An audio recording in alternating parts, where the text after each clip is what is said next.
अच्छा, यहाँ पे ना आपने एक चीज को काफी मेंशन किया है कि क्लाइंट्स ना आजकल के जो हैं या बिजनेस ओनर जो हैं वो खुद भी काफी सियाने हो गए हैं।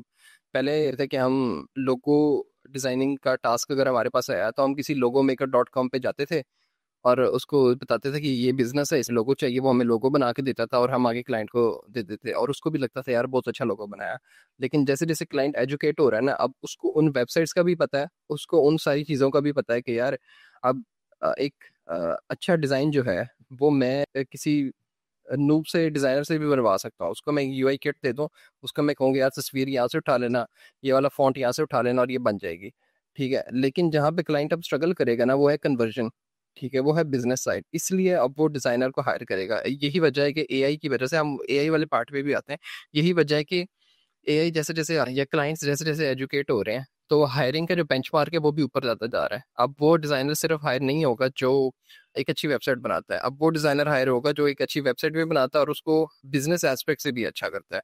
तो अगर हम इस सारी चीज को एज अ कॉन्टेक्स्ट लें तो आपने देखा होगा कि, एक मिनट, तो आपने देखा होगा कि जब जब हायरिंग हो रही होती है उसमें जब पोर्टफोलियोज आते हैं तो कुछ लोगों के पोर्टफोलियो सिर्फ विजुअल्स दिखा रहे होते हैं। तो आपके नज़दीक एक अच्छा पोर्टफोलियो क्या होता है, या जब आप आपकी एक वेबसाइट भी मैंने देखी थी, तो जब आप अपना पोर्टफोलियो रेडी कर रहे थे तो उसमें आपने किन चीज़ों का ख्याल रखा था?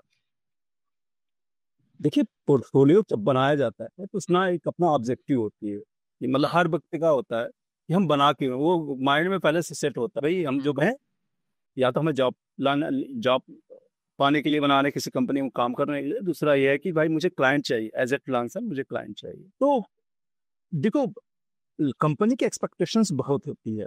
मतलब हम्म। उनको चूज उनको उनको वो हर कंपनी इसमें स्ट्रगल कर रही राइट कैंडिडेट फाइंड करने के लिए। वो खुद फिल्टर आउट नहीं कर पा रहे हैं। एक ओपनिंग होता है, 1000 आप लोग अप्लाई करते हैं, वो फिल्टर आउट करना उनके लिए मुश्किल होता है। बिल्कुल ऐसे ही। तो उनके लिए वो भी बहुत स्ट्रगल कर रहे हैं कि सही डिजाइनर्स कैसे होते हैं।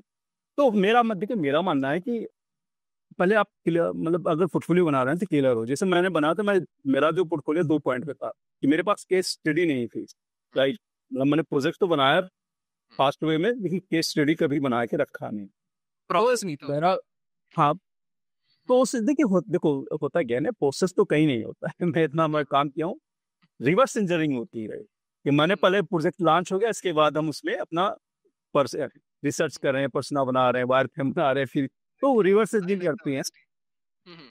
तो ये मतलब सभी करते हैं, इसमें कोई दो राय नहीं। बस वो कि जो नहीं जानते उनकी बात अलग है, लेकिन सभी करते हैं क्योंकि किसी के पास हाँ बड़ा मेसी जो प्रोसेस था, बहुत मेसी होता है, वो हम्म। क्लियर कुछ नहीं होता। जैसे अभी मैं एग्जांपल दे रहा हूँ कि मैं एक प्रोजेक्ट पे काम कर रहा हूँ अभी। वो कॉइल्स प्रोसेसिंग प्लांट जो होते हैं ना, बड़े बड़े कॉइल जो स्टील के कॉइल होते हैं, इनकी हाँ हाँ। Processing plant, right. ठीक है। तो शुरुआत में मैं बिजनेस को समझा, 2 दिन लग गए अलग अलग फाउंडर से, उनके जो अलग अलग सप्लायर्स से बात करना।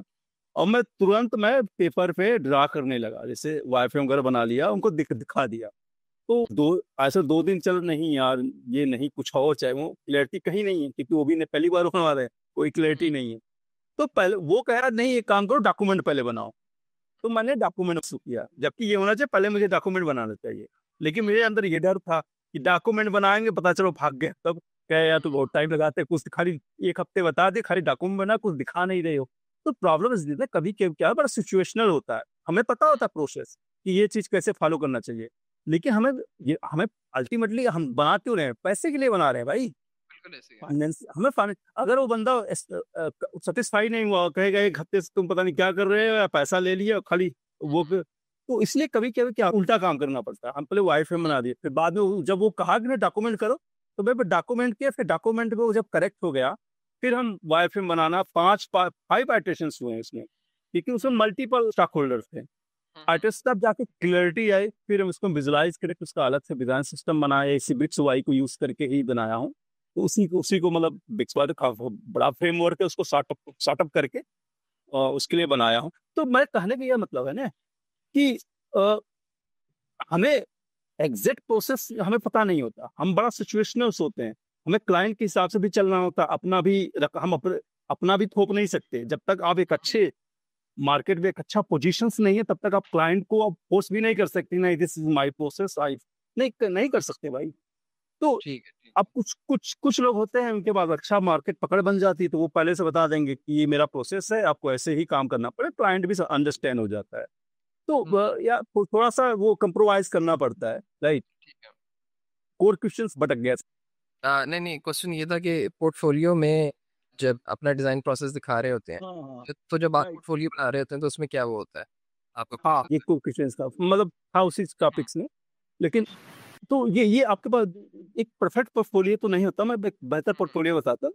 ये 4 प्रोडक्ट होने चाहिए। मैं नहीं कह रहा हूँ कि आप प्रोसेस आपके रियल प्रोडक्ट में क्या फॉलो किए, कम से कम आप अपने प्रोसेस में क्लियर रहें, ताकि कोई पूछे तो आप बता सके कि ठीक है। जैसे मैं कुछ पॉइंट पे क्लियर रहता हूँ कि पहले मेरा बिजनेस अंडरस्टैंडिंग होती है, फिर मैं पर्सना में ये जानने की कोशिश करता हूँ कि उनकी पेन पॉइंट, गेन पॉइंट और उनकी डिजायरेबिलिटी क्या है कस्टमर की, इसको डिफाइन करने मतलब सेगमेंटेशन करने से थोड़ी सी क्लैरिटी आ जाती है। इससे जॉब टू डन जो होता है ना, क्या क्या लोगों को अलग अलग जो यूजर एक्सेस होते हैं उनकी जॉब डिफाइन हो जाती है। अच्छा ये इसमें ये करेगा, इसमें ये करेंगे, तो ये अंडरस्टैंडिंग क्लियर होनी चाहिए। देन ठीक है। तुम वायर फ्रेम बना के और फिर विजुअल लैंग्वेज डिफाइन कर दो वहाँ पे। इसके लिए आप डिफरेंट डिफरेंट रिवर वगैरह से सोर्स करके विजुअल लैंग्वेज डिफाइन करके देन कन्वर्ट करते सकते हैं। तो एक एक प्रोसेस आप अपने मन में मतलब डिसाइड हो जाए, ताकि पूछने पे आप क्लियर हो जाए। मैं ये नहीं ठीक कहता हूँ ये प्रोसेस लोग फॉलो करते हैं नहीं करते, लेकिन है। देखें, लोग देखना चाहते हैं। और कंपनी उस जिस कंपनी में आ जाए वो कंपनी भी फॉलो नहीं करेगी, लेकिन आप ठीक है। ठीक लोगों को देखना चाहिए। तो ये जरूरी है। 3 से 4 प्रोजेक्ट को चुने, उनको बेहतर से आप प्रेजेंट करें, अच्छे से लिख के उसमें महीने 2 महीने जो लगे लगाएं, उसको प्रेजेंट करें। अपने बारे में आप वही लिखें जो आप जानते हैं, और ठीक है। जो किस हो रहा है, मतलब इट्स नॉट ए की मच, कोई मच की जरूरत नहीं है। ठीक है, बेसिक ठीक बेसिक थिंग करके आप प्रोजेक्ट बना लेंगे, तो उससे आपका काम हो जाएगा। हाँ, ठीक है। अल्टीमेटली टुडे जो मैं एक चीज और सजेस्ट करूंगा, वो कम्युनिकेशन का जो पार्ट है। आपको स्किल जानने से ज्यादा जरूरी स्किल को बेचना। बेचा जाना बेचना, चाहिए। सेलिंग स्किल आपको अगर किसी के पास नहीं है, design as a designer skill, selling skill नहीं, तो आप मार्केट में आप जिंदा नहीं रह सकते। सर्वाइव मुश्किल है, आप सर्वाइव करना। बिल्कुल तो बिल्कुल ऐसे ही बहुत है। बहुत बहुत जरूरी है लैंग्वेज पे। अगर इंग्लिश, जैसे इंग्लिश इंग्लिश मतलब जाना माना लैंग्वेज हो, तो इस पे एक अच्छी पकड़ होनी चाहिए। दूसरा, आपको बेचना आना चाहिए, कि अपनी बातों को बढ़ा चढ़ा के बोलना, प्रेजेंट करना, ये होनी चाहिए। कम ठीक है। आपके पास कम स्किल है, कम नॉलेज है, चल जाएगा, लेकिन सेलिंग स्किल है तो आप जल्दी से ग्रोथ करेंगे किसी भी काम में, बहुत ठीक है। तेजी से growth होगा, राइट। ठीक है।